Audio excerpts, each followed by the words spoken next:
ইয়েমেনের আকাশে আবারও গর্জে উঠেছে মার্কিন যুদ্ধবিমান। হুতি নিয়ন্ত্রিত এলাকায় সাম্প্রতিক বিমান হামলায় ধ্বংসস্তূপে পরিণত হয়েছে বাড়িঘর, জীবন হারিয়েছে কয়েক ডজন মানুষ। সানা ও আল হুদায়দার মতো শহরগুলোতে এই হামলার তাণ্ডব দেখা গেছে, যেখানে সাধারণ মানুষের জীবন যেন যুদ্ধের বলি।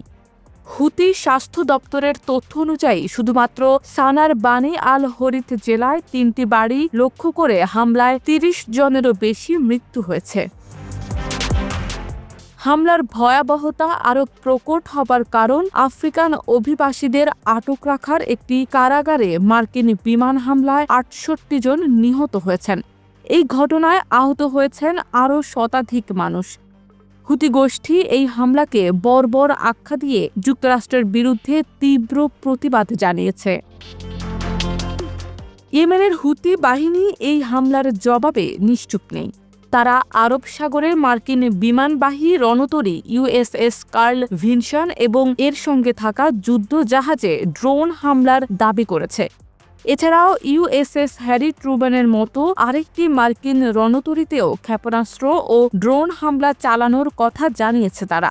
হুতিরা এই হামলাকে ইয়েমেনের সার্বভৌমত্বের উপর আঘাত হিসেবে দেখছে এবং যুক্তরাষ্ট্রের বিরুদ্ধে প্রতিশোধের হুমকি দিয়েছে। মার্কিন হামলার লক্ষ্যবস্তু ছিল ইয়েমেনের রাস ইসা তেল বন্দরও। এই হামলায় ১২ জন নিহত এবং ৩০ জন আহত হয়েছেন। হুতি গোষ্ঠী জানিয়েছে এই হামলা ইয়েমেনের অর্থনীতির মেরুদণ্ড ভাঙার চেষ্টা। তেল রপ্তানির এই গুরুত্বপূর্ণ বন্দরে হামলার ফলে দেশটির জ্বালানি সরবরাহ ব্যবস্থা মারাত্মকভাবে ক্ষতিগ্রস্ত হতে পারে। স্থানীয়রা আশঙ্কা করছেন এটি জনজীবনে নতুন করে দুর্ভোগ ডেকে আনবে।